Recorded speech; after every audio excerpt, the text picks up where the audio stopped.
요한계시록 13장 12절 말씀 오늘 우리가 다시 한번 살펴보겠습니다. 이 짐승은 첫째 짐승이 가진 모든 권세를 그 첫째 짐승을 대신하여 행사하였습니다. 이 짐승은 땅과 땅 위에 사는 모든 사람들로 하여금 치명상에서 나음을 받은 그 첫째 짐승에게 절하게 하였습니다. 이 부분을 여러분들이 주목해서 보셨으면 좋겠습니다. 그 첫째 짐승에게 절하게 하였습니다. 이 땅에서 올라온 두 번째 짐승, 즉 거짓 선지자, 타락한 종교 지도자들은 첫째 짐승에게 절하게 하였습니다. 사람들로 하여금 첫째 짐승에게 절하게 하였습니다. 이 절하게 하였다로 번역되어진 헬라어가 포이에우입니다. 근데 이 포이에우라는 단어는 만든다, 조장한다 라는 뜻으로 사용되어지는 단어입니다. 이렇게 말할 수 있겠습니다. 첫째 짐승에게 절할 수밖에 없는 상황을 만들었다. 그런 분위기를 조장했다 라고 우리가 이해할 수 있겠습니다. 이 두 번째 짐승, 거짓 선지자, 타락한 종교 지도자다 어제 말씀드렸습니다. 첫째 짐승, 바로 로마입니다. 로마 제국, 로마 황제로 이해할 수 있겠는데 첫째 짐승에게 절하도록 사람들을 가르치고 그렇게 믿도록 했으며 또 그러한 분위기, 환경, 종교적 환경을 만든 것으로 우리가 이해할 수 있습니다. 그런데 이 포이에우라고 하는 단어가 13장 12절에서 17절까지 4번 사용되어졌습니다. 이 포이에우가 사용되어진 구절들을 통해서 타락한 종교 지도자들에게 나타나는 현상들을 살펴볼 수 있겠습니다. 우리가 이미 12절을 통해서 살펴보았던 것처럼 이 두 번째 짐승, 이 거짓 선지자, 타락한 종교 지도자들은 첫 번째 짐승에게 절하도록 만들었습니다. 첫 번째 짐승에게 절하면서 경배하도록 만들었습니다. 다시 말하면 로마 정부에 대해서, 로마 황제에 대해서 사람들이 우호적인 생각을 가질 수 있도록, 로마 황제를 신으로 믿을 수 있도록 황제 숭배에 대해서 거부감을 가지지 않고 적극적으로 동참할 수 있도록 사람들을 가르쳤다는 것을 알 수 있겠습니다. 이 종교 지도자들의 가르침은 영향력이 큽니다. 종교 지도자들의 가르침은 수많은 사람들을 바보로 만들 수 있습니다. 사람들을 깨우칠 수도 있지만 종교 지도자들의 잘못된 가르침은 사람들의 이성과 합리성을 마비시켜서 바보로 만들 수 있습니다. 타락한 종교 지도자들은 타락한 권력의 하수인이 되었습니다. 그러면서 타락한 권력을 지지하며 협조합니다. 권력이 타락했음에도 불구하고 선지자적인 비판을 하지 않습니다.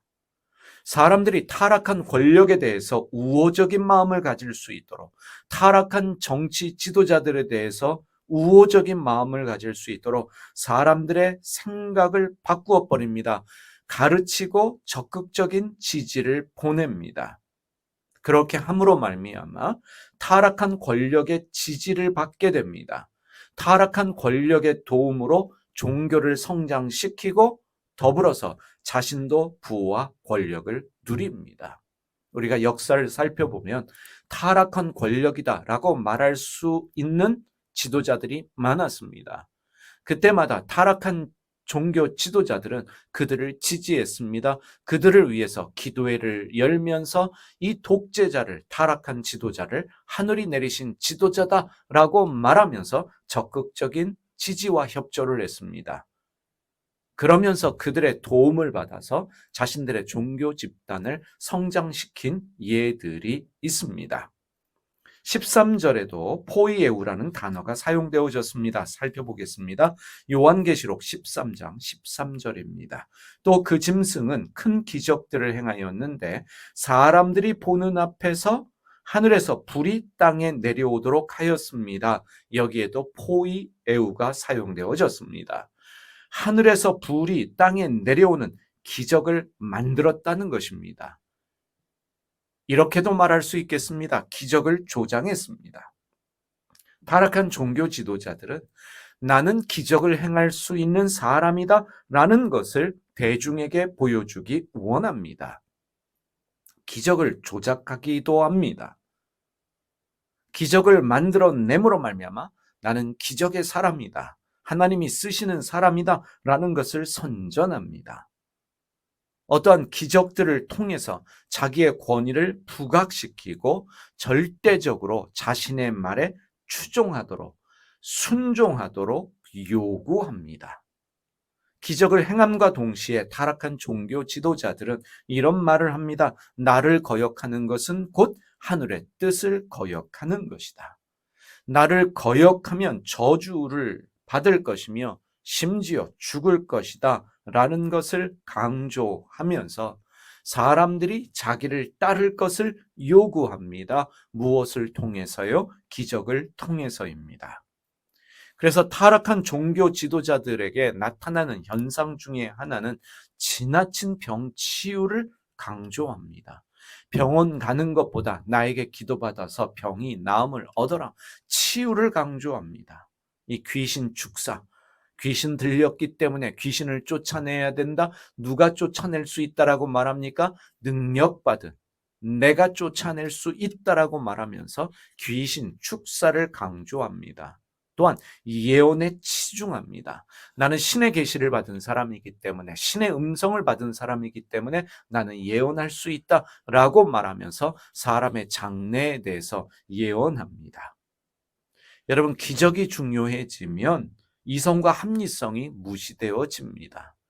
기적도 일어날 수 있습니다. 그러나 기적이 우선되어지면 이성과 합리성이 무시되어질 뿐만 아니라 말씀에 대한 진지한 성찰도 어려워집니다. 말씀에 대해서 고민하고 질문하고 성찰하는 일이 어려워진다는 사실입니다. 타락한 종교 지도자들은 하늘에서 불이 땅에 내려오는 그러한 기적들을 조장합니다. 그러한 것들을 통해서 자기를 추종하도록 만든다라는 것을 우리가 포이에우라는 헬라어 단어를 통해서 깨달을 수 있습니다. 16절에도 포이에우가 사용되어졌습니다. 읽어보겠습니다. 요한계시록 13장 16절입니다. 또 작은 자나 큰 자나 부자나 가난한 자나 자유인이나 종이나 할 것 없이 다 그들의 오른손이나 이마에 표를 받게 하였습니다. 이 표를 받게 하였다. 여기에도 포이에우가 사용되어졌습니다. 거짓 선지자들, 타락한 종교 지도자들, 요한계시록에서 두 번째 짐승으로 묘사된 땅에서 올라온 짐승들은 사람들의 오른손이나 이마에 짐승의 숫자, 짐승의 표를 받도록 만들었습니다. 여기서 주목해야 될 것이 있습니다. 사람들로 하여금 짐승의 숫자를 받게 하는 것은 정부가 아닙니다. 두 번째 짐승입니다. 거짓 선지자, 타락한 종교 지도자들이 사람들로 하여금 짐승의 표를 오른손이나 이마에 받도록 만든 것입니다. 이렇게 말할 수 있겠습니다. 타락한 종교 지도자들의 잘못된 가르침으로 말미암아 사람들은 잘못된 신앙생활을 하게 된다는 것입니다. 종교에 있어서 가르침은 너무나 중요합니다. 그러나 잘못된 가르침도 종교에서 가르칠 수 있기 때문에 타락한 종교 지도자들의 잘못된 가르침은 심각한 악영향이 될 수 있습니다. 가정이 깨어질 수 있습니다. 사람들이 공부를 포기하고 직장을 포기하면서 종교 집단에 모여서 종말을 기다리고 예수님의 재림을 기다리면서 현실 세상에서 제대로 살아가지 못하는 경우들이 있습니다. 우리가 사이비를 살펴보면 이러한 일들이 종종 있지요. 이 구절에서 다루고 있는 소위 짐승의 숫자 666에 대해서는 다시 한번 다루도록 하겠습니다. 17절 말씀 보겠습니다. 17절에도 포이에우 라는 단어가 사용되어졌습니다. 요한계시록 13장 17절입니다. 누구든지 이 표를 가진 사람, 곧 그 짐승의 이름이나 그 이름을 나타내는 숫자로 표가 찍힌 사람이 아니면 아무도 팔거나 사거나 할 수 없게 하였습니다. 여기에도 포이에우가 사용되어졌습니다. 짐승의 표를 받지 않으면 매매가 불가능하도록 누가 만들었다는 것입니까? 타락한 종교 지도자들이 만들었다는 것입니다. 여러분, 무엇을 말합니까? 타락한 종교 지도자들은 사람들을 통제하는 시스템을 만들어서 사람들을 자기 권한 안에 두기를 원합니다. 감시하기를 원합니다. 아무나 팔거나 살 수 없게 만들었다라고 하는 것은 내 통제 가운데 두겠다는 이야기입니다. 타락한 종교 지도자들은 사람을 통제합니다. 타락한 종교 지도자들은 사람들이 자기 말에 절대적으로 순종하도록 만듭니다. 내 허락 없이는 아무것도 하지 못하게 만듭니다. 직장을 선택하는 것도, 결혼하는 것도 이 종교 지도자의 허락이 있어야만 될 수 있도록 만들어 버립니다. 이사 가는 일도 종교 지도자의 허락을 맡아야 합니다. 사람을 자기 통제 아래 두기 원하는 것이 바로 타락한 종교 지도자들의 특징입니다. 이전에도 한번 다루었던 적이 있습니다. 미국의 작가 실비아 브라운이 사이비 교주의 행동 유형들에 대해서 쓴 글이 있습니다. 그 글에 보면 사이비 교주, 요한계시록에서 말하고 있는 두 번째 짐승, 거짓 선지자, 타락한 종교 지도자들에게는 이러한 특징들이 있습니다. 이러한 행동 유형들이 있습니다. 첫 번째는 자신이 주장하는 교리만이 유일한 진리이고 다른 종교들은 모순과 위선으로 가득하다 주장합니다. 내 교회만이, 내 가르침만이, 내 설교만이 유일한 진리이다. 그래서 다른 교회 가지 못하도록 하지요. 다른 종교들을 무시합니다. 다른 종교들은 구원이 없다. 다른 교회는 구원이 없다라고 말하면서 나만이 유일한 진리이다 라고 말하는 것이 사이비 교주, 타락한 종교 지도자들에게 나타나는 유형입니다. 두 번째로 증명이 불가능한 주장을 합니다. 예를 들면 나는 하나님의 음성을 듣는다. 증명할 수 없는 것이지요. 또 이런 이야기를 합니다. 나는 영생하는 메시아다. 나는 예수의 환생이다. 나는 하나님이 보내신 예언자다. 나는 이 시대에 특별한 하나님의 임무가 있다. 나를 통해서만 마지막 때의 구원을 받을 수 있다. 라고 말하면서 사람들을 미혹합니다. 증명이 불가능한 이야기들을 하면서 사람들에게 믿도록 강요하는 것이 사이비 교주의 행동 유형이라고 말합니다. 세 번째로 믿음의 증거로 헌금을 강요합니다.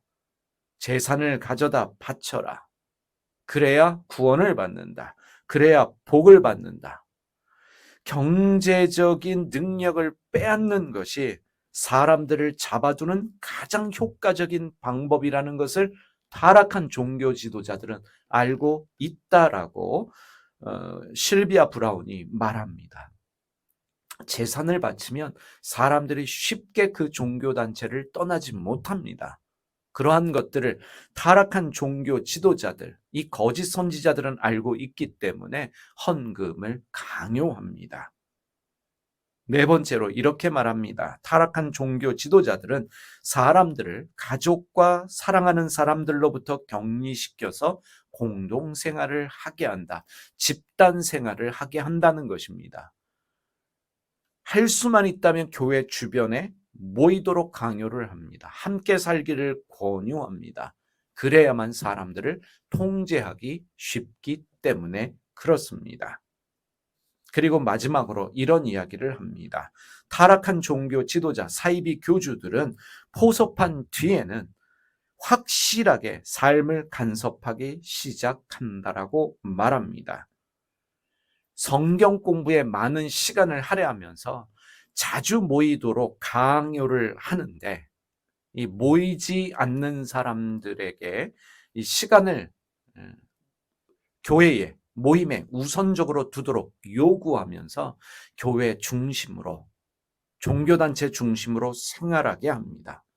그러면서 이제 교주가 생각하는, 타락한 종교 지도자가 생각하는 이 성경 해석, 경전의 해석을 사람들에게 일방적으로 외우도록 요구를 합니다. 질문하는 일 허락하지 않습니다. 반론을 허락하지 않습니다. 그러면서 순종하지 않으면 저주를 받는다라고 협박하면서 통제하고, 그리고 가스라이팅을 하게 되지요. 이 교회가 없으면, 이 목사님이 없으면, 이 종교 지도자가 없으면 나는 아무것도 할 수 없다라고 말하면서 사람의 의지마저도 꺾어 버립니다. 오늘 우리가 요한계시록 13장 12절에서 17절까지 사용되어진 이 헬라어 포이에우를 살펴보았습니다. 첫째 짐승에게 절하도록 만든 것이 타락한 종교 지도자의 특징이고, 그리고 하늘에서 불이 땅으로 내려오도록 기적을 조장하는 일을 하고 이마에 표를 받게 하고, 그 표가 없으면 아무것도 할 수 없는 존재로 만드는 일, 이런 일을 하는 것이 타락한 종교 지도자의 특징이다 말씀을 드렸습니다. 우리가 신앙생활에 있어서 가장 중요한 것은 바른 가르침입니다. 말씀을 제대로 배워서 바른 신앙생활할 수 있는 여러분들 되시기를 바랍니다. 기도하겠습니다. 살아계신 하나님 아버지, 오늘도 우리와 함께 하시는 주님을 찬양합니다. 하나님, 우리가 신앙생활함에 있어서 정말 중요한 것이 어제도 우리가 살펴보았지만 바로 바른 가르침입니다. 좋은 교사를 만나서, 좋은 목사님을 만나서 올바른 가르침 가운데 건강한 신앙생활 하게 하여 주시옵소서. 무엇보다도 이성과 합리성이 마비되어진 그러한 종교생활 하지 않도록 저희를 늘 말씀으로 깨워주시고, 진리를 알지니 진리가 너희를 자유케 하리라 하신 그 말씀의 의미를 깨닫고 그 진리가 우리를 자유케 하는 그 경험들이 우리 삶에 넘쳐나게 하여 주시옵소서. 예수님의 이름으로 기도드립니다.